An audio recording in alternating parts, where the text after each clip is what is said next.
Listo. Continuamos con fisiopatología del COVID. Yo creo que todo el mundo ha leído, ha tenido contacto, quiera Dios, gracias, no se hayan enfermado, y la información pues está en todos lados, ¿no? Entonces, el tema que vamos a tocar es fisiología del COVID-19. Entonces, aquí básicamente lo que se trata es, como se sabe, el 31 de diciembre del 2019, en Wuhan, China, se encontró una neumonía típica, muy severa, de 10 a 15 veces más letal que la N1H1, en la cual después se expandió a todo el mundo, ¿no? Lo cual el 31 de marzo del 2020 se cataloga como una pandemia, que es una enfermedad viral a nivel mundial. Entonces, dentro de los objetivos que vamos a tener en este tema es conocer los mecanismos de replicación celular del COVID-19, cómo es que funciona la fisiopatología, cómo se replica. También conocer la fisiopatología del COVID para poder direccionar el manejo adecuado del ventilatorio del paciente. ¿Qué quiere decir? ¿En qué momento ese paciente necesita un apoyo de oxígeno en el momento, ¿no? También diferenciar los tipos fenotipos para el tratamiento ventilatorio precoz. ¿En qué momento este paciente tienes que tratarlo con oxígeno? ¿En qué momento el paciente tienes que llevarlo al hospital? ¿Y en qué momento en el hospital tienes que entrar a UCI, ¿no?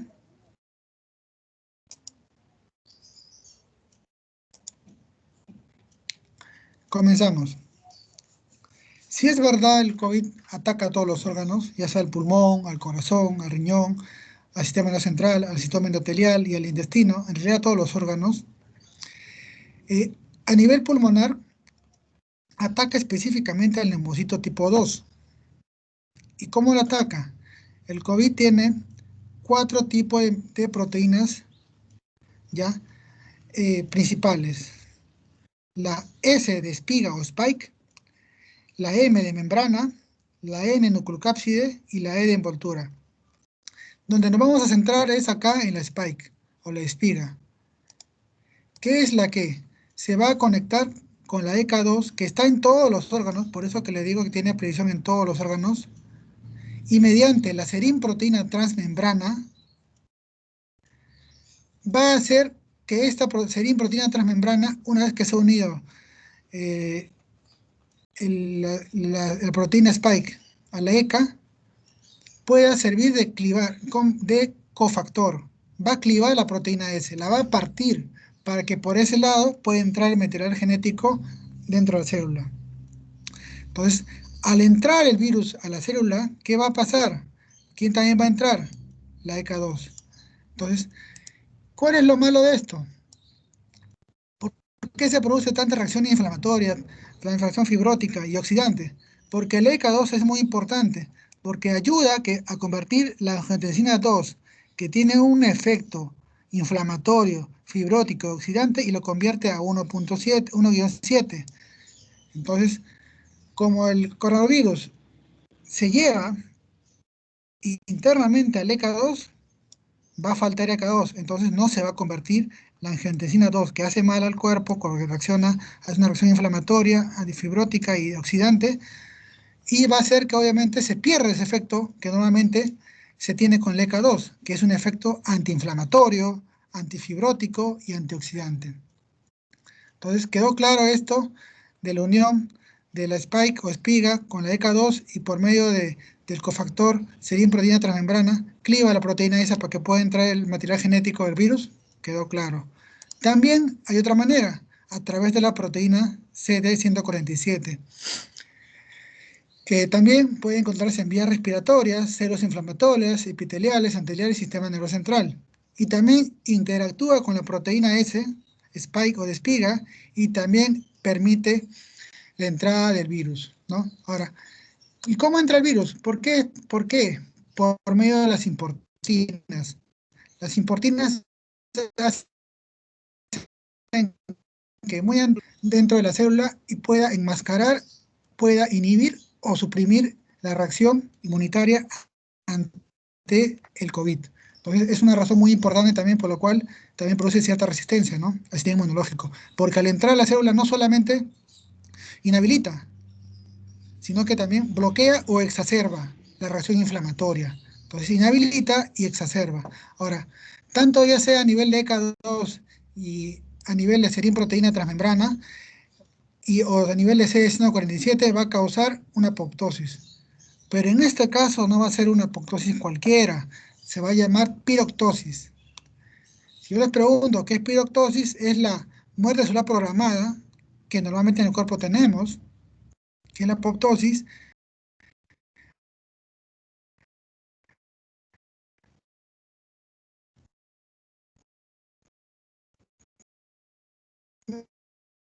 más la respuesta inflamatoria exagerada, la tormenta exagerada. Esto es lo que va a ocasionar que de repente haya un daño a nivel alveolar y también a nivel vascular, ¿no? Perfusión. En ambos va a haber hipoxemia. El COVID produce hipoxemia, en la cual los valores o coeficientes ventilación-perfusión van a estar, ventilación está disminuida, ¿ya? Y lo que es la ventilación está aumentada y la perfusión disminuida cuando sea el coeficiente de ventilación-perfusión aumentado incluso hasta el infinito, que esto es lo que se ve mayormente en el COVID, en la parte severa, ¿no? En los dos también produce, ¿no? En la parte severa se ven esto, ¿no? El patrón de coeficiente ventilación-perfusión aumentada hasta el infinito. Ahorita les voy a explicar por qué. Entonces aquí vemos un compromiso, ventilación-perfusión disminuida, se queda a nivel alveolar normal, y aquí vamos a ver aumentada. ¿En dónde llega? ¿A dónde? El sistema endotelial, ¿no? A nivel vascular, en donde el coeficiente de ventilación-perfusión va a estar aumentado, y aumentado hasta el infinito.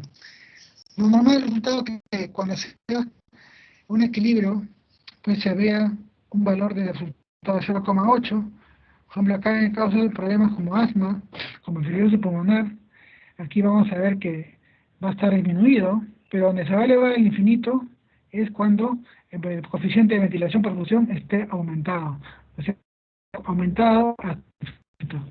Aquí va a haber una obstrucción arterial completa, un colapso. Para entender más, hay que ver que acá se puede identificar dos tipos de fenotipos, ¿no? ¿Qué es fenotipo? El fenotipo más el medio ambiente. ¿Qué factores influyen a que el sistema, que esta enfermedad pueda actuar o pueda pasar de un simple asintomático a algo moderado o algo complicado? Entonces aquí vamos a ver dos tipos de fenotipos, el fenotipo low y el fenotipo high. El fenotipo low obviamente va a haber una relación de perfusión pulmonar y mecotrombos en capilares pulmonares. ¿Por qué? Porque va a haber una baja de la estancia del sistema respiratorio. ¿Qué es de la estancia? Y la estancia es de la capacidad del pulmón de expandirse. Aquí es una baja de la estancia, ¿por qué? Porque no va a necesitar.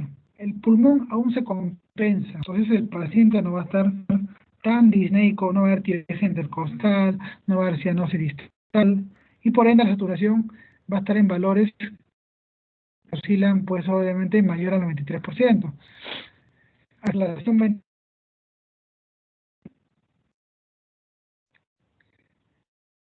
que es esta, ¿no? Aquí también va a haber una baja reclutividad. ¿Qué es la reclutividad? ¿Qué es la capacidad de reclutividad? ¿Qué es cuando una persona, por ejemplo, tiene tendencia a hacer mucho deporte cardio? ¿Qué hace? Normalmente nosotros tenemos 400 millones y también tenemos alveolos de reserva. En personas que se ejercitan mucho, demasiado cardio, esos alveolos de reserva la van a utilizar, porque obviamente están cansados, obviamente tienen un trajín o un ejercicio que va a ser muy fácil de activar. Hay una persona que es obesa, ¿no?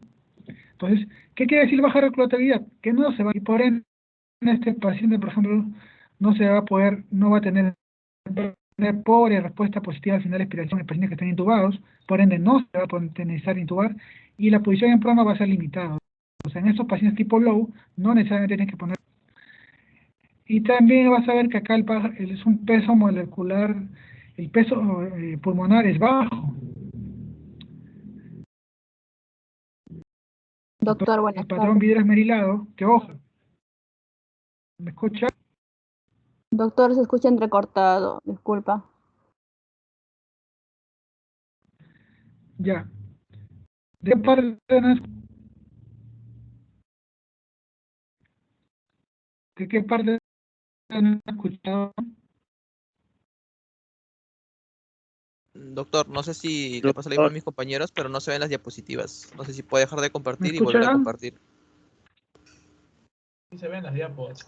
Sí, se le las escucha. diapositivas sí se ven, pero se entrecorta mucho, doctor, cuando está hablando. Ya, a ver, ahora sí me cambié de posición. ¿Se escucha? ¿Se escucha mejor? Sí, sí se le escucha.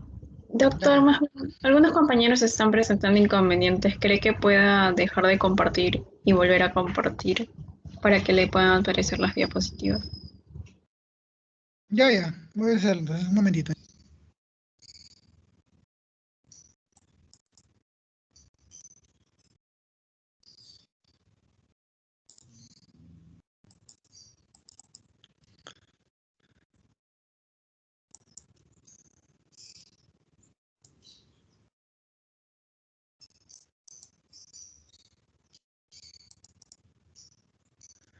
Ahora sí se ve.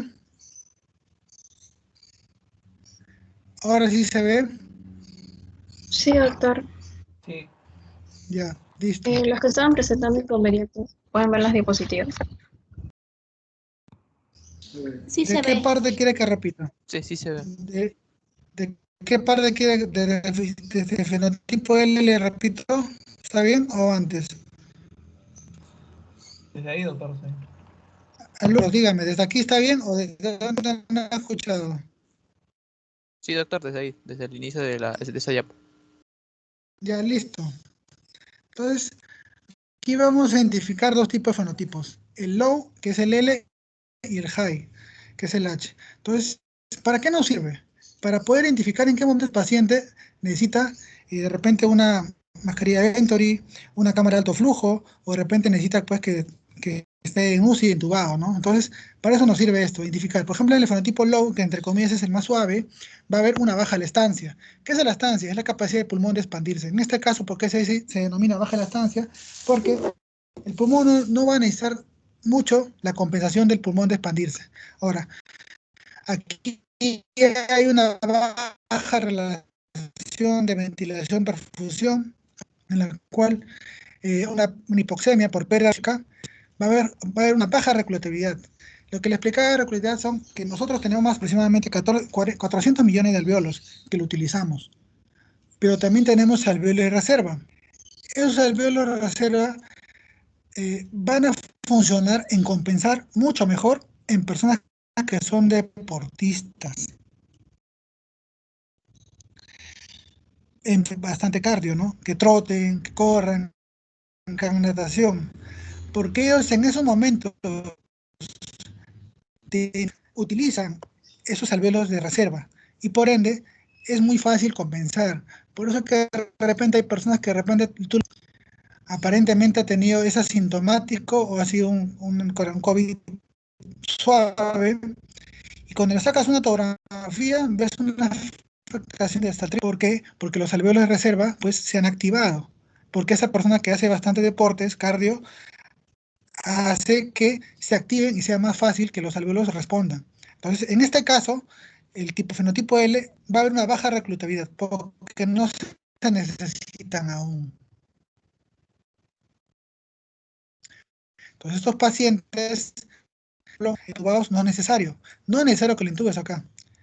Y tampoco es necesario que le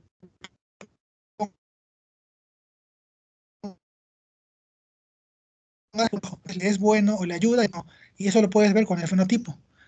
Una persona que no funciona o no mejora, posición prona, ¿qué fenotipo es?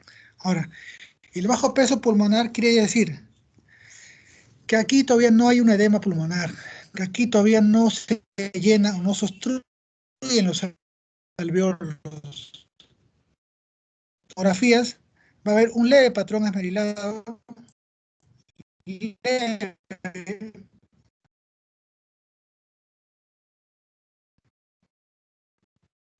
Doctor, se le sigue escuchando mal esa conexión. Localizado y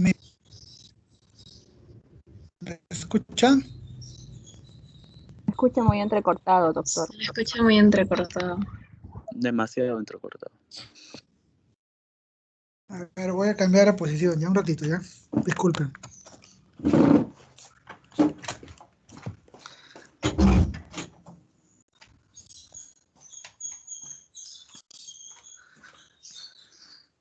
¿Ahora se escucha? ¿Se escucha mejor? Escucha. Sí, doctor. Ya, disculpen, muy aparte de la zona, creo que es la señal, claro, que es para cayendo.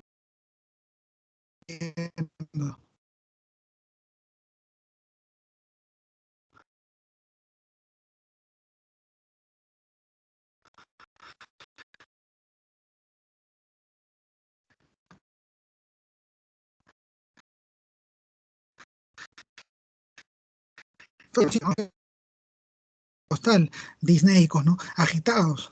Aquí va a haber un mayor de poder reclutabilidad, pero de nuevo les digo, personas obesas, personas sedentarias, justamente no tienen esta capacidad para que recluten a los alvéolos que están ahí de reserva.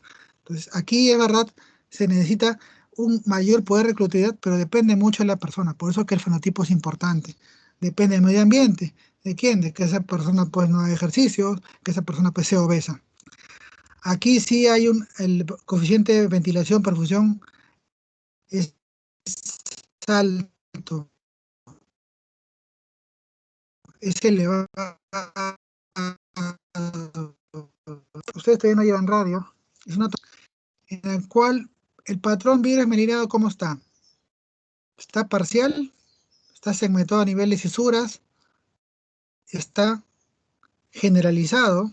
Por eso ven estas imágenes medio blanquecinas, es el patrón virus merilado.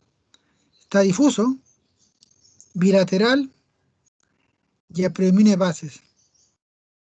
Entonces, ¿esto en qué fenotipo van a encontrar? En el high, ¿no? Ahora, un fenotipo L puede quedarse como fenotipo L, sí. Puede pasar a fenotipo H, sí. O puede ser solamente fenotipo H, sí. Depende mucho de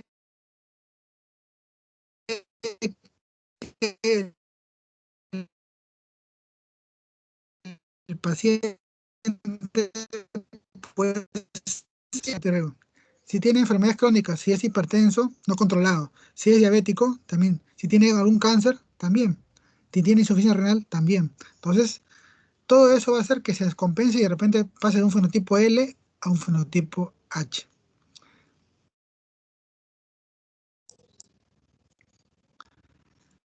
Y esto es lo más importante. ¿Qué es el dry respiratorio? Me dirán, dry traducido es manejar, ¿no? No.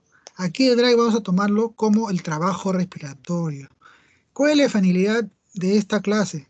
De que al momento de entender la fisiopatología, ustedes identifican en qué momento este paciente necesita apoyo respiratorio total. En pocas palabras, hacer que el pulmón no se canse, dejarlo descansando. Por ende, que por ejemplo se le ponga una cámara de alto flujo o se le dé una intubación endotacreal. Entonces, de esto se trata. Entonces, ¿qué va a pasar? Al haber una alteración del intercambio gaseoso, va a haber una alteración también de la estancia pulmonar.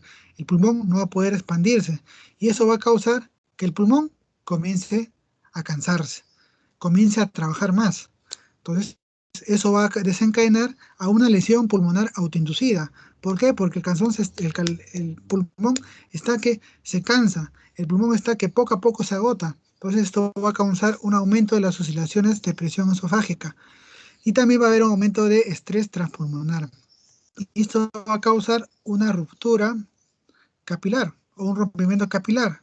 Y esto va a causar que al momento de que se extravase el líquido fuera de los vasos, una ruptura capilar va a causar el edema pulmonar.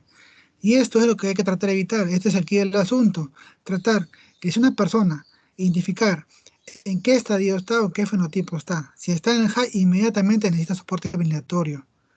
Y no solamente poner, por ejemplo, darle una cánula binasal para que el pulmón siga trabajando, sino que el pulmón descanse por completo.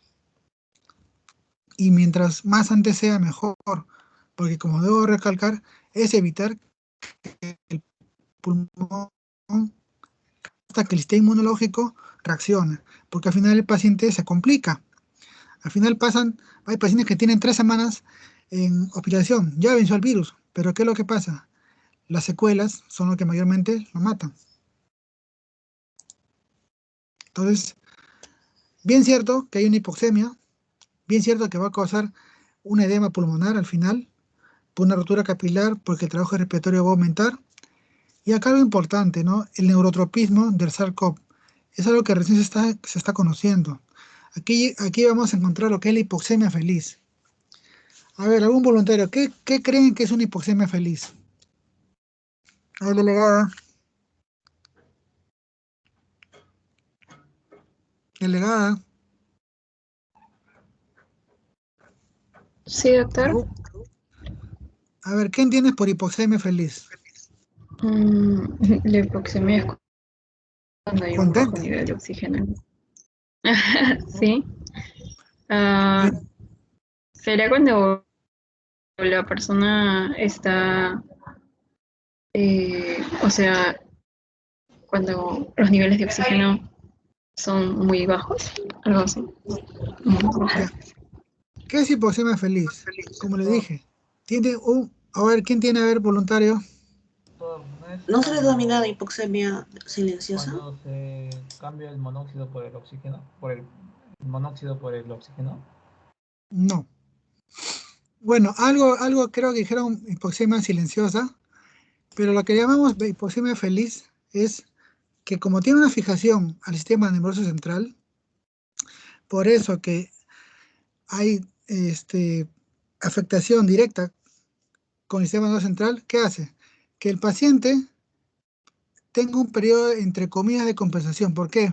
Porque el COVID-19 ataca al sistema nervioso central y hace que no detecte que hay falta de oxígeno. Entonces van a ver que estos pacientes van a estar tranquilos, no van a estar con interés intercostal, no van a estar disnéicos, aparentemente asintomáticos, pero en todo momento van a saturar menor de 90 o menor de 93 o menor todavía.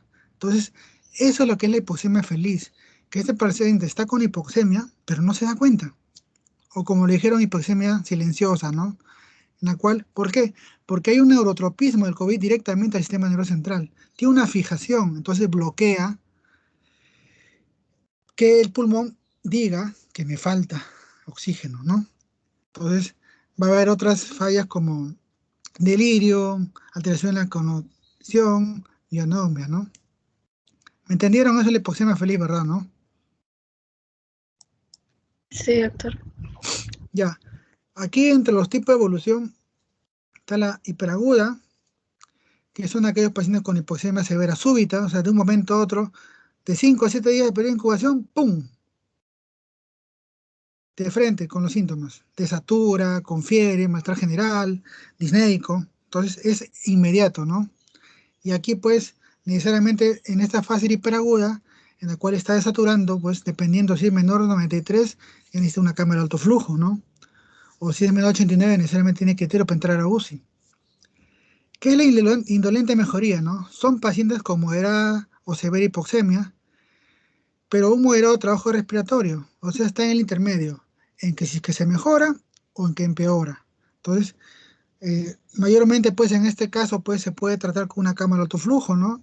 Está ahí, tratar de evitar que el pulmón se canse. Pueden empeorar o no. Y cuando ya se empeoran, ya se convierte en el síndrome de distrés respiratorio agudo, que es la fase aguda, ¿no? Del COVID. Y la falla tardía, ¿no? Es la cual la persona, pues después de periodo de incubación, pasan de 5 días a 7 y a partir de ahí para adelante comienzan a hacer de menos a más y va aumentando. En cambio, en la indolente es que había una mejora o podía aumentar. En cambio, acá va de menos a más, a diferencia de la hiperaguda que es de un momento a otro. Entonces, aquí vamos a ver en este gráfico cómo es la representación de evolución hiperaguda. Aquí vamos a ver que de un momento a otro todos los síntomas. Es algo agudo, algo violento. Aquí de un momento a otro ya desatura. Acá hay distrés respiratorio. Acá ya síndrome de estrés respiratorio agudo. Aquí ya este paciente va a tener interés costal. dificultad respiratoria. Aquí la otra es la indolente mejoría, ¿no? Que es en la cual es también llamada comportamiento bifásico, porque puede ser que mejore o puede ser que aumente. Entonces, eso dependiendo de los días de evolución. Eso se ve a partir del 5.º o 7.º día. Por eso que es muy importante saber en qué día del COVID está uno, ¿no? Y esta gráfica es para ver el curso tardío, ¿no? En la cual te indica que de repente comienza de menos a más. Pero esto ya no se revierte, ¿no? Entonces, es una evolución por falla tardía, ¿no? Que entra de repente, doctor, pero mi familiar llegó caminando, estaba bien, y después no salió. Pues posiblemente tiene una falla tardía, ¿no? Que muy aparte con las comorbilidades, enfermedades que tiene, obviamente se va complicando, esto va aumentando, ¿no? Y finalmente, aquí hay que ver para que identifiquen, ¿no? Todos los síntomas que pueden tener. Acá hay un periodo de incubación.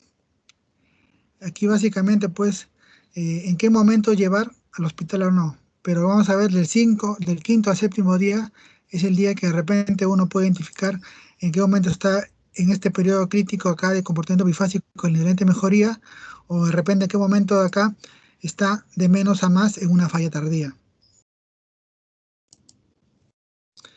Con respecto a las conclusiones, la pandemia del COVID está demostrando que existe una elevada cantidad de pacientes que requieren ventilación mecánica, ¿no?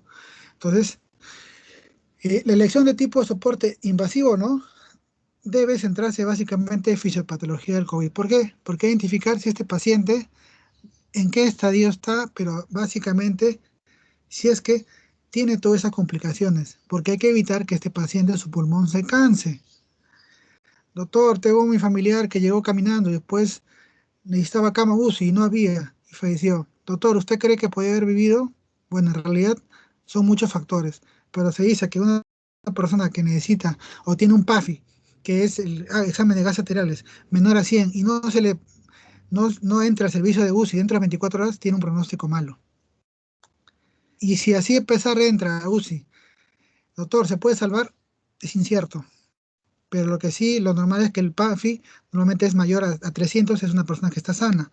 Y cuando está menor a 100 es un paciente crítico. Es importante qué mecanismos fisiopatológicos COVID para poder discernir qué pacientes necesitan en domicilio y qué hospital, el tratamiento hospitalario. Esto quiere decir, en qué momento mi paciente yo lo tengo que llevar al hospital. Por eso que, aunque no lo crean, el saturador es muy efectivo, ¿no? En qué momento este paciente necesariamente yo tengo el criterio, de repente como estudiante de medicina y voy a escuchar esta clase, de yo llevarlo al hospital.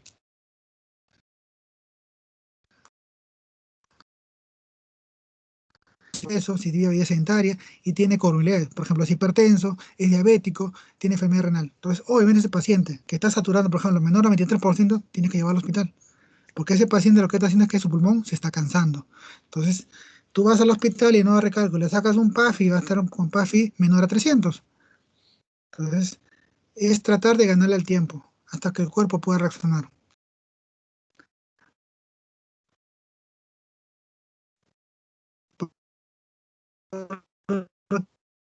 Que a todos nos han vacunado, o ustedes todavía no han vacunado, pero sí. ¿Alguna pregunta?